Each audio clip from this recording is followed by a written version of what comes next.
As the end of 2021 is looming, we must reflect on the watch industry and the interesting new pieces they have brought along with it.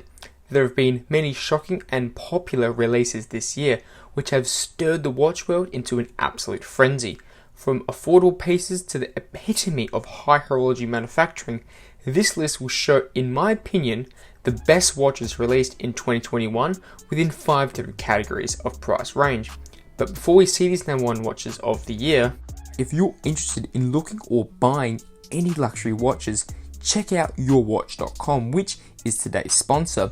Yourwatch.com is a dealer based in New York and online, plus has over 30 years of experience in the luxury watch industry, where they stock such iconic brands as Audemars Piguet, Chopard, Breguet, and also Hublot.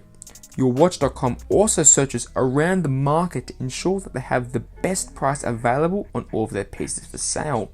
So check them out if you're looking for your first or next luxury watch.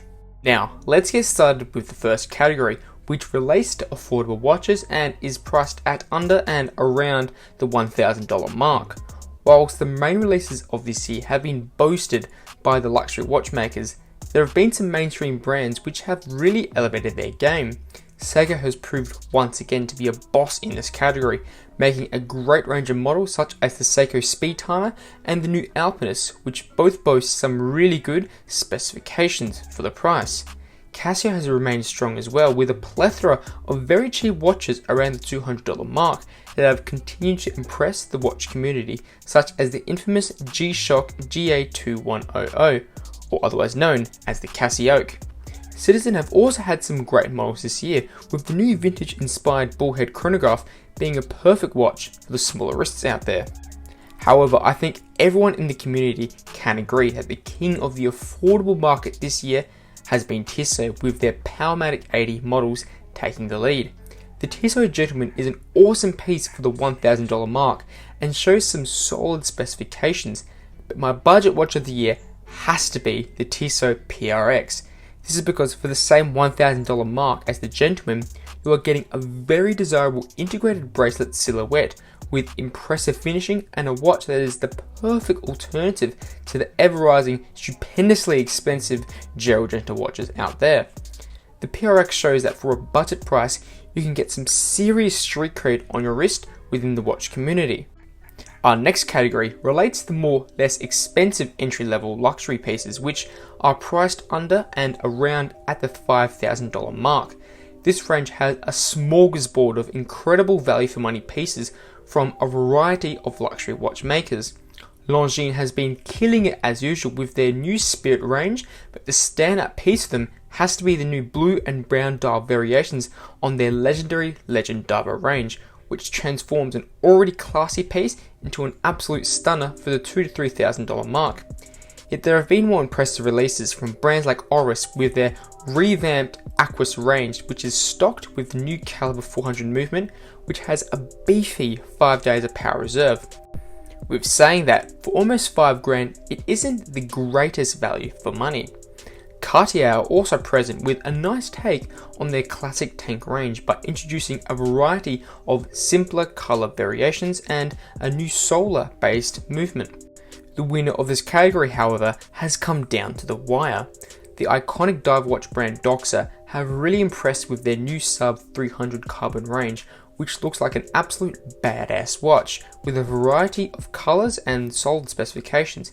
But by just an inch, Tudor takes the cake here with their new Black Bay Panda Chrono series, which wowed the watch industry and really sent a message to the other manufacturers about making a seriously good chronograph that is good value.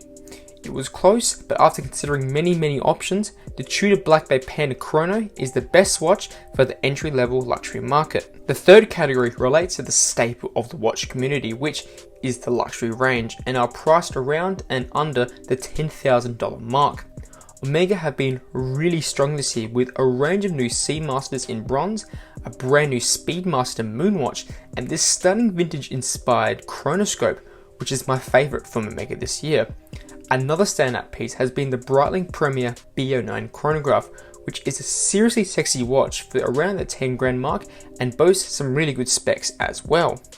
Whilst Rolex hasn't been overly innovative and groundbreaking this year, they really got the basics to a T and have appeased the watch community by releasing the Explorer in 36mm, and for those who like a bit more bling, a version in two-tone gold, which is nice too.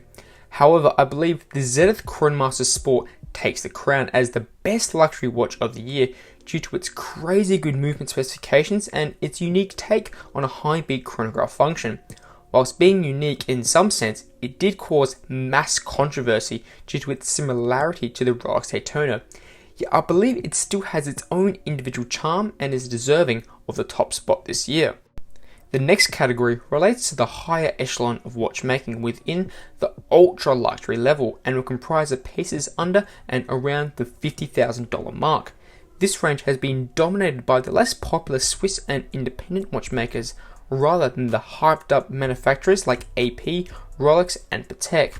The Vacheron Historiques American 1921 in white gold was one of my favourite pieces this year due to its unique vintage sideways dial look, the pure elegance it portrays, and its impressive yet simple specifications.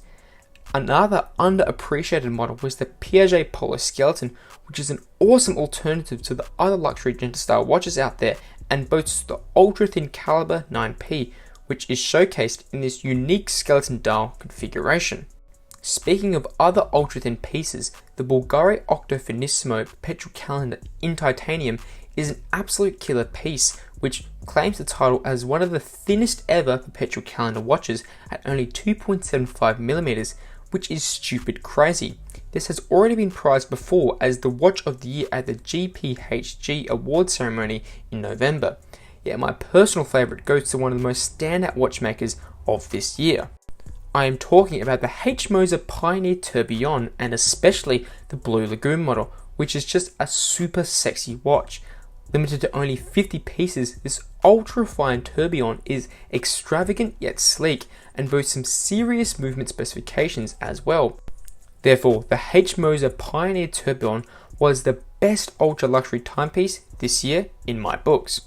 Our final category will showcase the holy grail pieces of this year, which are those pieces with an unlimited budget. There are so many impressive watches in this category, yet I've managed to find my favourites out of the bunch. The Vacheron Constantin Overseas Perpetual Ultra Thin Skeleton was a seriously bonkers watch and is seriously beautiful to look at as well. It is a lot more tasteful than many luxury skeletons out there, and the extra detailing on the moon face just shows its ultra luxury quality. Oh, did I mention, it's only 8mm thin, which is seriously impressive for such a complex watch like this one.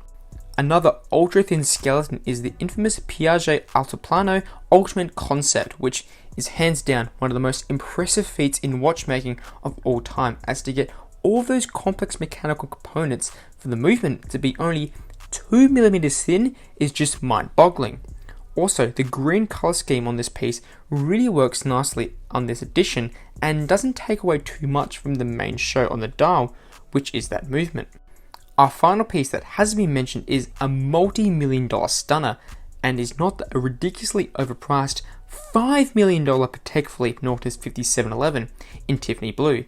It is the $2 million Jaeger-LeCoultre Reverso Hybris Mechanica Caliber 185. There's not much I can say about this watch, as words cannot describe the magnificence of this piece and the level of detail and watchmaking that has gone into it.